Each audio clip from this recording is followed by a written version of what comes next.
but it's a system that allows the people to choose what they want and allows people freedom. So why can't I choose Sharia? When in Rome, overthrow Caesar, implement the Sharia. In your home, you can do whatever you want. But what about in the public? Why can't I tell you to cover up? Am I free to say that? Because it would be outrageous. So where's my freedom? Where's my freedom? You can say it to me, but okay, so cover up. Wear the hijab. That's absurd. Who hasn't noticed that leftists have no qualms scorning Christians and treating Christianity as a hostile force while bending over backwards to defend Islam? Now, I get someone denouncing a religion that's in opposition to their own ideals, including criticizing its followers. But why have contempt for one religion while cradling another that's even more conservative, even more incompatible with liberal principles?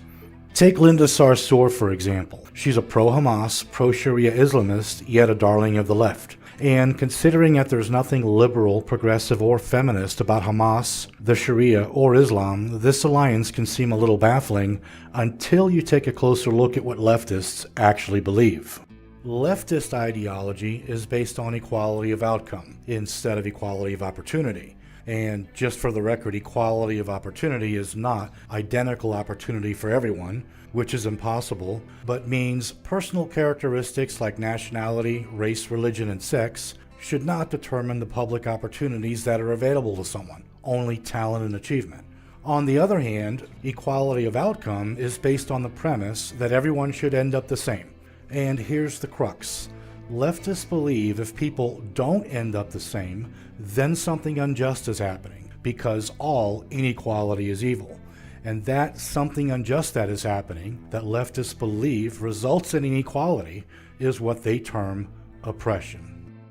Enter their philosophy of the oppressed versus oppressor. It's rooted in traditional Marxism, but since traditional Marxism doesn't go over well in free market economies where anyone can make it, Western leftists, starting back in the 1930s, believe by focusing solely on economics, Marx missed the huge effect culture has on society. So they took Marxism from pure economics and married it to culture.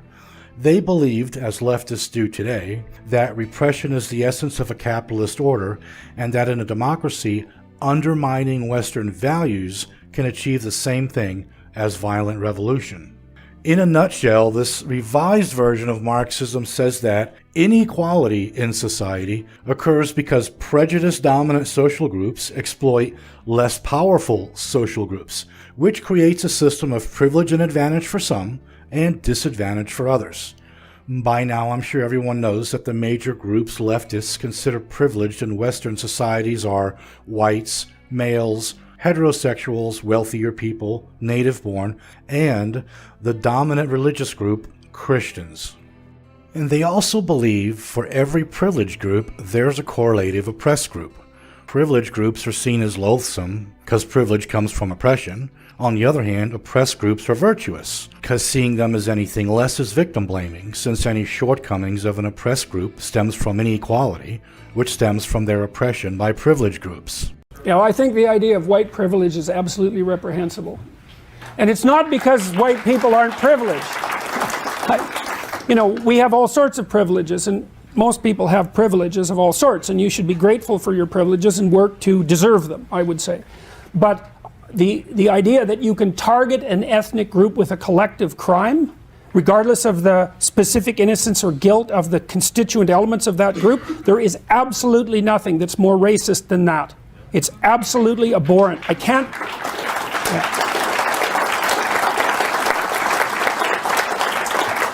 I mean, if you really want to know more about that sort of thing, you should read about the kulaks in the Soviet Union in the 1920s, K-U-L-A-K-S, because they were farmers who were very productive. They were the most productive element of the agricultural strata in Russia, and they were virtually all killed or raped and robbed by the collectivists, who insisted that because they showed signs of wealth, they were criminals and robbers.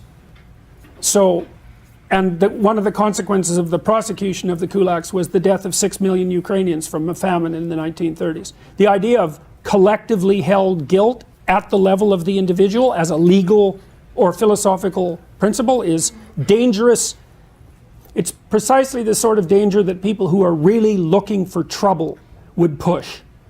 So, and just a cursory glance at 20th century history should teach anyone who wants to know exactly how unacceptable that is. So the left's tolerance towards Islam and intolerance towards Christianity is explained by leftist doctrine, their core beliefs.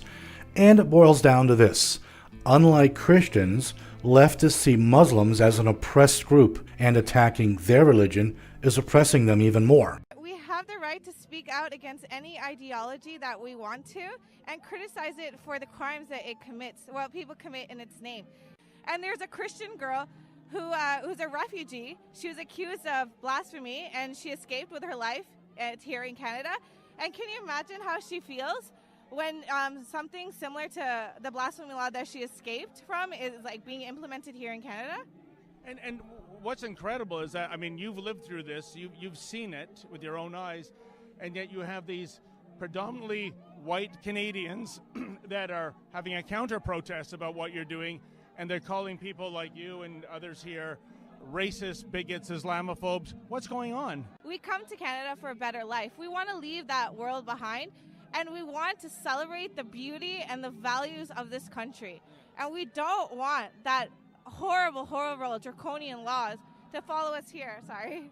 So what can they possibly say to you when you point out, listen, I'm originally from Pakistan, I've seen the dark side of Sharia, why are you campaigning against people that are standing up for freedom of speech? Well, when they call me fascist and they call me a white supremacist, I tell them... They call you a white supremacist? They call me a white supremacist. Last time I was here, they're calling me a Nazi scum and a white supremacist. And I'm like, I'm not. How can I be racist against my own people? And they say, it doesn't matter, you still are.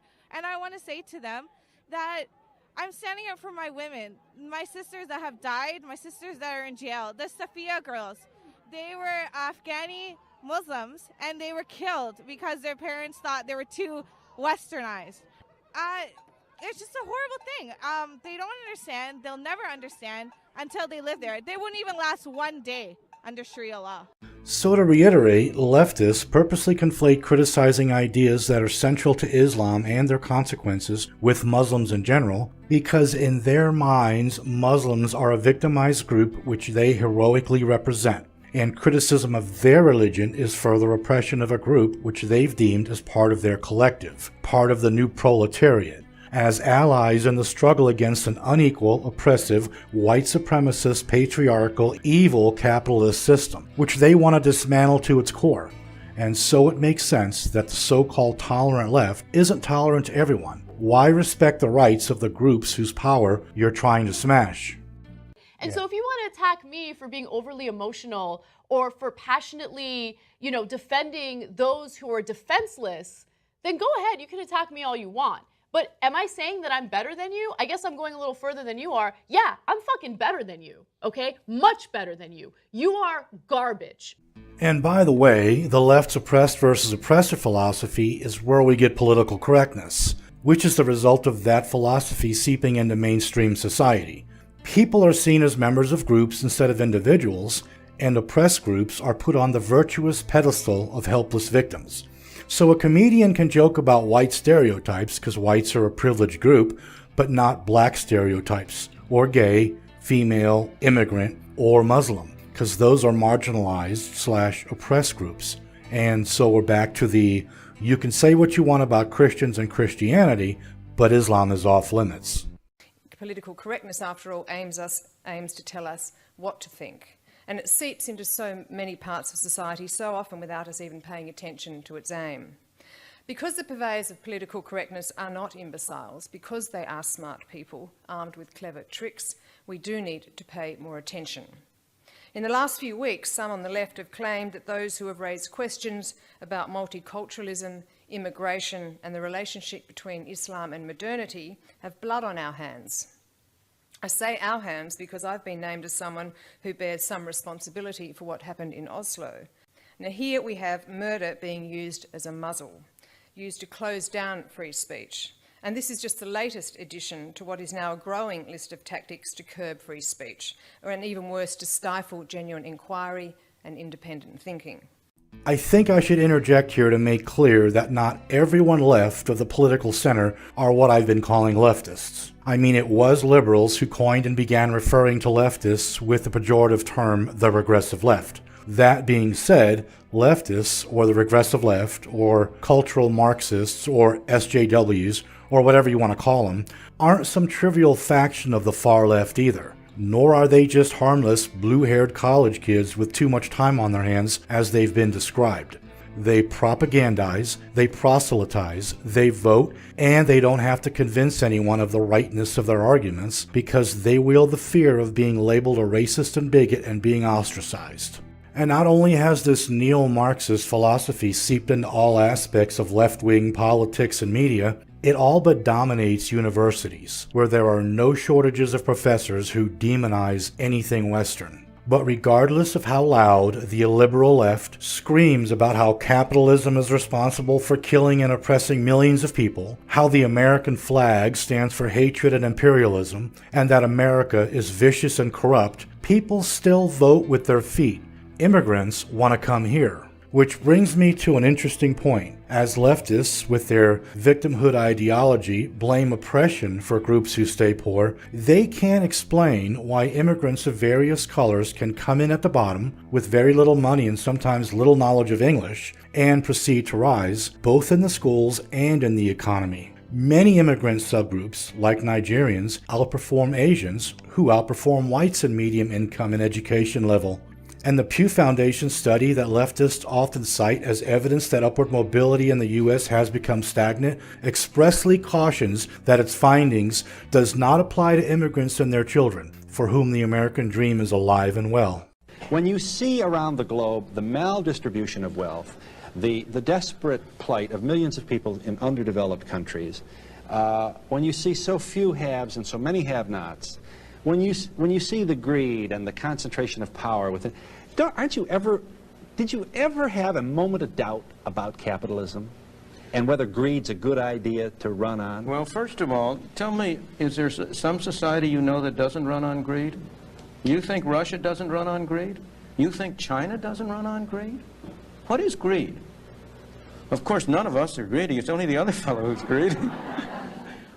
The world runs on individuals pursuing their separate interests. The great achievements of civilization have not come from government bureaus. Einstein didn't construct his theory under order from a bureaucrat. Henry Ford didn't revolutionize the automobile industry that way. In the only cases in which the masses have escaped from the kind of grinding poverty you're talking about, the only cases in recorded history are where they have had capitalism and largely free trade. If you want to know where the masses are worst off, it's exactly in the kinds of societies that depart from that. So that the record of history is absolutely crystal clear, that there is no alternative way so far discovered of improving the lot of the ordinary people that can hold a candle to the productive activities that are unleashed by a free enterprise system. But it seems And the success of many immigrant groups who start at the bottom shows that because there is inequality doesn't mean there is inequity. Inequality means there's a difference. Inequity is injustice. A just government should do something about injustice, like removing structural barriers that unfairly prevent people from achieving in life. This is treating people equally, and this doesn't restrict personal liberty. But leftists want a government that restricts personal liberty by treating people unequally in the name of equality. And that's not only insane, but contrary to the Enlightenment principles our civilization is based on. In the leftist utopia, individualism is replaced by treating people as members of immutable groups, and personal liberty is replaced with governmental control. And those ideals aren't progressive, they're regressive, and always end with a never-ending string of catastrophes. Societies don't flourish without the liberty for individuals to seek their own self-interest. A popular joke in Soviet Russia was, they pretend to pay us, we pretend to work. What leftists fail to realize time and time again is that people are inherently flawed. They believe there's nothing in human nature that would cause us to be unhappy. It's only because we have the wrong institutions. In reality, because of our inherent flaws, there are no solutions, only trade-offs. That's why I'm not saying capitalism and Western civilization is perfect. And I get that compared to someone's imagined utopia, it's pretty filthy. But compared to the state of governance in most places in the world, we're a shining light. And that's because after thousands of years of human civilization, we got some things right, like the concept of the intrinsic value of the individual. And anyone who thinks it's a good idea to abandon the fundamental principles of the best thing we've come up with so far for a resentful collectivist fantasy better first figure out where we're going to find all the infallible angels who will restructure and run society for us. My final conclusion. Any society that puts equality ahead of freedom will end up with neither equality nor freedom. Any society that puts equality before freedom will end up with neither. On the other hand, a society that puts freedom first will, as a happy byproduct, end up both with greater freedom and greater equality.